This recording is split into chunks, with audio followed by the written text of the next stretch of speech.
So maybe we can start with a bit about your background as a Tanzanian citizen. Yeah. So how did you end up in Norway? Okay, that's a very good question. I grew up in Tanzania all my childhood, and after finishing my studies at the University of Washington in Seattle, I went back to Tanzania and worked at the University of Dar es Salaam, and did my PhD and with supervision from University of Washington, but at the University of Dar es Salaam. Yeah. And then I did my postdoc work there as well, and was teaching and research there. But then I had come up with a research problem that I couldn't solve with the facilities that were available in Tanzania. And I had been working quite a lot with University of London and University of North Wales and New York, because there were 3 other people in the world who were interested in the same problem as I was, with cyanobacteria in the ocean and nitrogen fixation. And but I needed mass spectrometers and gas chromatographs, and there was a new instrument which had just come out, and there were 5 of them in the world, and 3 in the US, and I'd already been in the US and I wasn't that enthralled, and 1 in Russia, and then 1 in Norway. And so this instrument, which is a nitrogen analysator, which can analyze very tiny amounts of nitrogen 14 and nitrogen 15, and that's what I needed. So you came here on very technical grounds. Yeah, it was totally that. And I was a single father for a little 5-year-old, and so he came along, and so we came with 20 kilos each of luggage, and that was it. So you arrived in Norway as a single father? Yeah.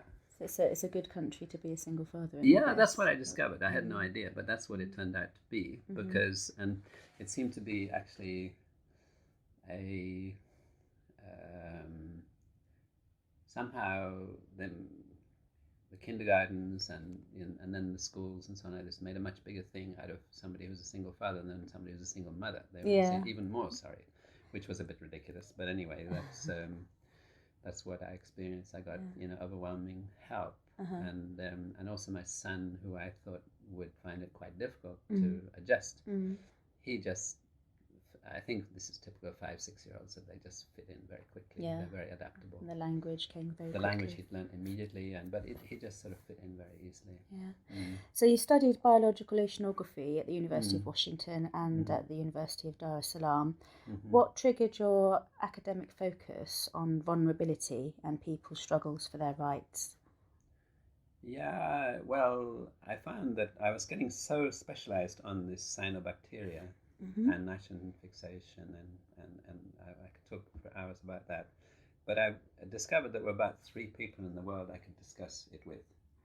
And then I was really not quite sure what it actually meant for people's lives. And parallel with all that work, I had been doing in Tanzania. I had been very much of an activist as a university, a radical activist against the war. So you're politically active anyway. And so I was very interested in activism, but I had separated this from my sort of academic.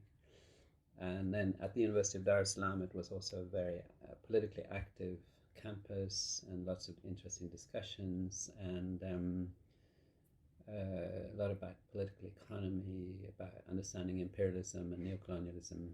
And I guess you came from a sort of political background with your father. Yeah, that's right. So I was always very interested in these things, but I hadn't really sort of linked the two together. But then I began to get really interested in pollution problems, marine pollution, because I could link that with my oceanography and my marine ecology. And so I then was the United Nations had a group of specialists called the Joint Group of Specialists on Assessment of Marine Pollution, GESAMP. And so I was actually, at the age of about 23, I was the one who was, or 24 or something like this, I was the one reporting on the Indian Ocean. So then I got really interested in marine pollution and environmental issues, but they were very closely linked to social issues. And, what does this pollution mean in terms of people's health, and as well as the health of the environment?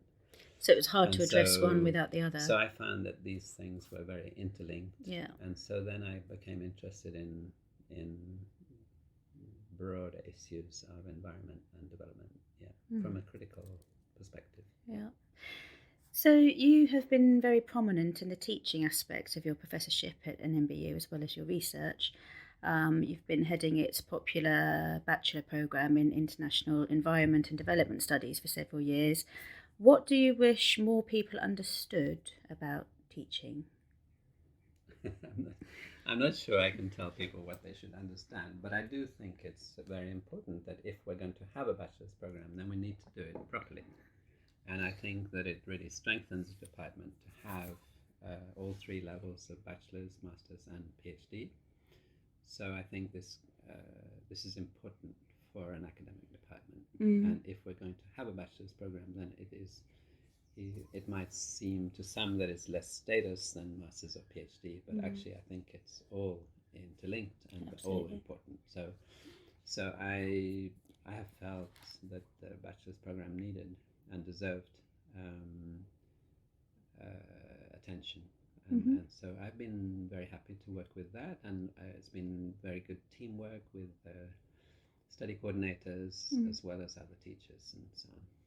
So you've led many groups of students in field courses to your native Tanzania over the years. Do our students get into trouble on such adventures, or is it usually plain sailing? It's usually works out fine, and the students seem to be highly satisfied with it. We always have many times as many applicants as we have places for. So we normally often get around 50 applicants for just 16 spots.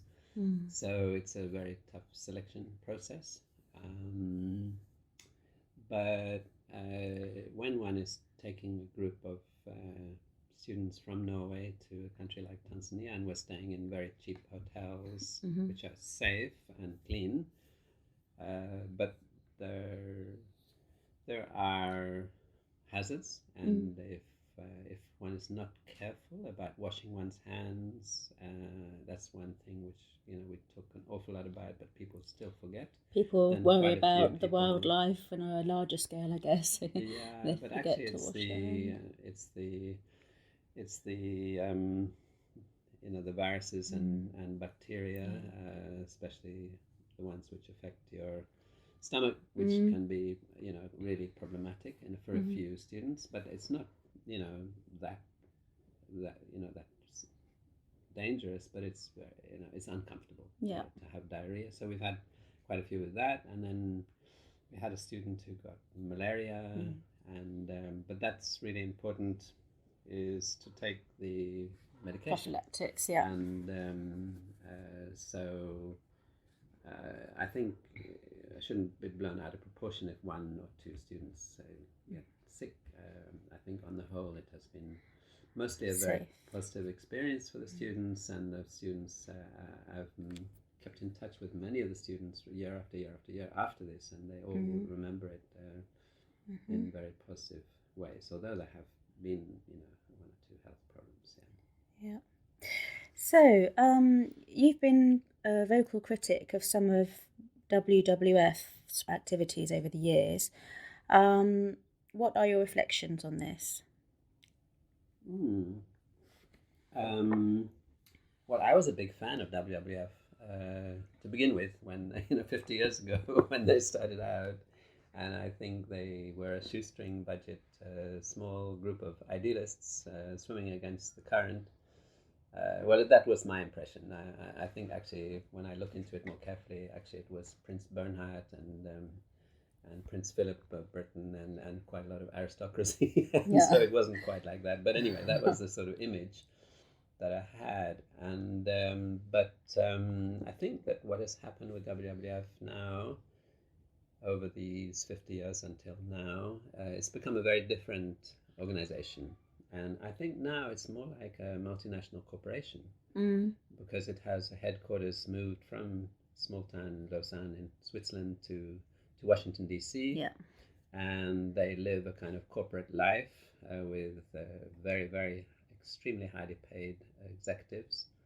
um, um, multi-millionaires in their salaries, and they are making a lot of deals with the biggest companies in the world, and a lot of compromises along the way for the in search of money, big money, and power and influence.